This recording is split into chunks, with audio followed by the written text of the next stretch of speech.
Yes, my hair is different. No, we're not gonna talk about it. So, I'm moving back to college on Monday and today is Wednesday, and when I go back to college, I know that I'm not gonna have all that much money to be spending on books. So I figured, why not do like a bookworm on a budget video, and kind of came up with a list of ways that, you know, you can get books and not spend all of your money like I do on a weekly basis. So, with that said, let's get started. So I'm gonna start like with the free options and then kind of move down into some that you still have to spend some money, but you don't spend nearly as much as you would if you just went to Barnes & Noble and bought a couple books every week. So first option is kind of a basic one and kind of a duh one, but it's a public library. Like, they're pretty much free. You can keep a book for long enough to read it and then take it back. So if you don't have a lot of space, if you don't have a lot of money, libraries are your best friend. Going off of libraries, there's this really cool app called Overdrive, and basically what it does is if you have a library card, you can log in with that library card and it connects you to an online library. Because I go to the county library here, when I log into Overdrive it connects to North Carolina's online library. And there's, if you want a really popular book, then you're gonna have to go on the waiting list, and normally they only have 2 or 3 copies at a time, and sometimes those waiting lists can be like 30 or 40 people per book, which is kind of insane. But if you don't mind waiting, or if you are into more unpopular books, a lot of times there's not as long of a waiting list for those. But it is definitely worth looking into if you don't want to spend all of your money on books. And if you already have a library card and you have like a smartphone or even a tablet, or I think it works on laptops too, like, it's pretty much completely free as long as you have a library card. And I've read quite a few books on it, but a lot of the books that I've wanted have had super long waiting lists, which is the one con to the whole thing. Like, but all you do is you just put the book on hold, and as soon as it gets to you, it automatically checks it out for you and sends you an email saying, hey, your copy of blah blah blah is available. And then you go on your merry way reading the book. A lot of times you can return it when you're done, or it automatically returns it after 2 weeks unless you request like an extension. Next thing on my list is a website called Project Gutenberg.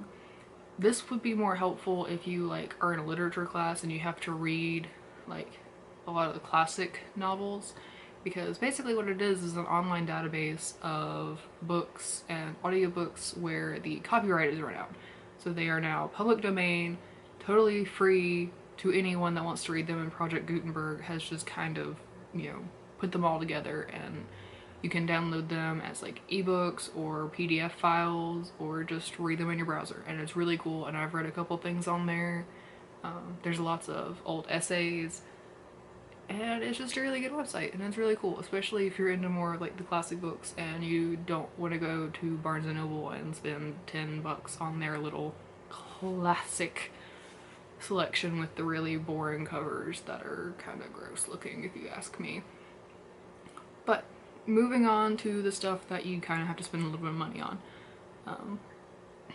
Again, this is one that's pretty much well known and kind of a duh, but Kindle Unlimited. It's like $10 a month, and as long as you have a smartphone and you can download the app, you're good. And you can read any of the books that are on Kindle Unlimited. A lot of times they don't have some of like the super popular books or the super new books, but I have found quite a few books on there that I enjoyed. Like, I think I sat and read 3 or 4 Kurt Vonnegut books in one weekend before, when I had like a Kindle Unlimited free trial. And I think I saw somewhere that if you have Amazon Student, then Kindle Unlimited is included. So you pay $50 for the year, and then you have Kindle Unlimited and Amazon Prime, as long as you have a student email. So that's pretty cool. The next one is kind of going off of that is Audible. You pay like $14 a month and you get 1 credit every month, and you can use that credit for whatever audiobook you want. And as long as you have that membership and that subscription, you get discounts on all the other audiobooks, which audiobooks are really, really expensive, so any little discount helps. The third thing on my cheap part of this list is used bookstores. I never really had much experience with used bookstores until I went to college. The one that was in my hometown that eventually closed didn't have a whole lot of selection, and they were like a super Christian bookstore, so they were super picky about what they bought or sold, and I never really found anything there the couple times that I did go.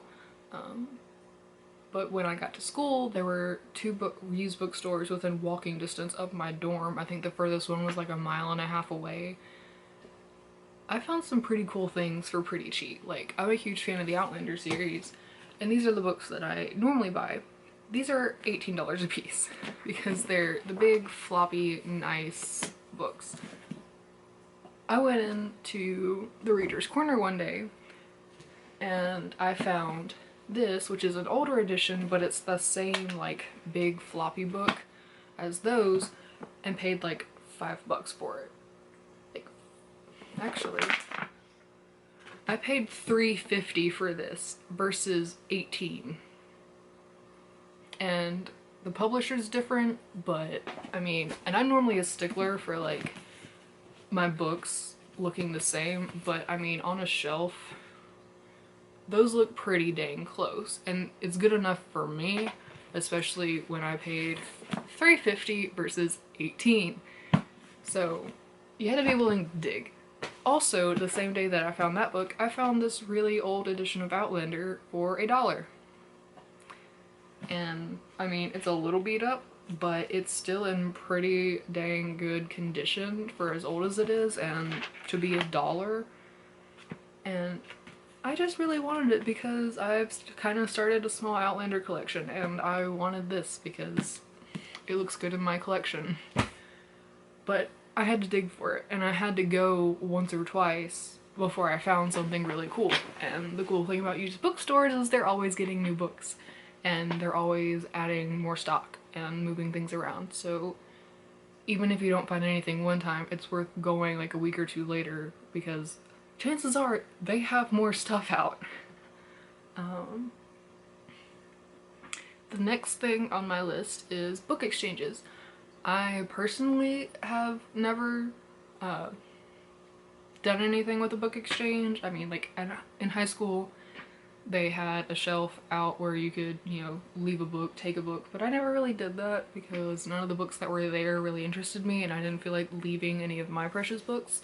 Now with book communities on like Tumblr and Twitter, people are starting to exchange books more long distance. So again, I've never really done this, or I haven't done this, but you know, you go into this group and you read a book, you mark it up, and then you send it to someone else in the group, and someone else sends you a book that's all marked up with their thoughts and feelings on the book.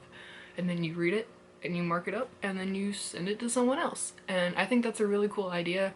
I have no idea how much like shipping and all of that stuff would be, but it, you know, is a way to get books that might be a little bit cheaper than going to Barnes & Noble and buying books. And you get the really cool added benefit of seeing someone else's thoughts and feelings on a book and possibly making some long-distance friends. So there's pros and cons to it, but I figured I'd include it in this list just for the hell of it. And finally, Book Depository. If you've been watching any booktube videos at all, you have heard about Book Depository. It is an online bookstore based out of the UK, and all of their books are super discounted. They always come in great condition. The two downsides are, or downsides for me, the shipping takes forever because it is free shipping always, and it's coming from the UK to the US for me. So it takes a while, and I don't think that you can really track the package. Like, they just send you an email saying, hey, it's shipped, and then a couple weeks later you get it. Which is a little annoying for me because I'm the kind of person that once I get that your order has shipped, I check the tracking religiously to see when it will be here. But, you know, getting what would be like an $18 book at Barnes & Noble for $8 or $9. It's kind of worth it, especially if you don't want to spend that much money. The other downside is that they're all UK editions, which, like I said before, I am super picky about, you know, my books matching when they're on the shelf and looking nice. And if you order one book from a book depository and you buy the rest from Barnes & Noble or wherever, that's not gonna happen. Like, this is the American version of a Corey Taylor book that I have. This is the UK edition that I got from Book Depository. They don't match at all.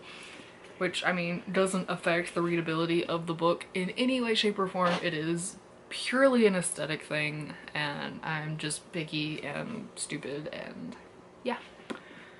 But also, I got The Diabolic from Book Depository, and this is normally like a $18, $19 book at Barnes & Noble, but I got it for like $8 or $9 on Book Depository.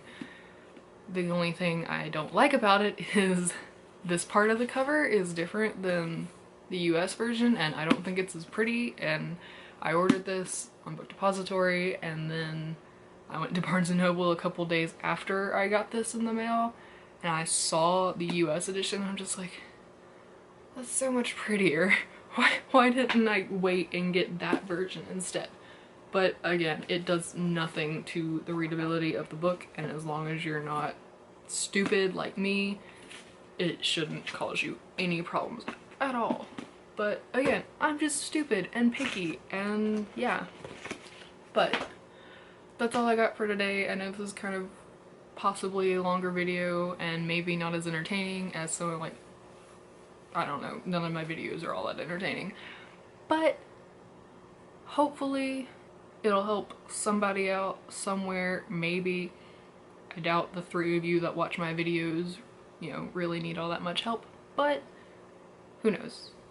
Bye.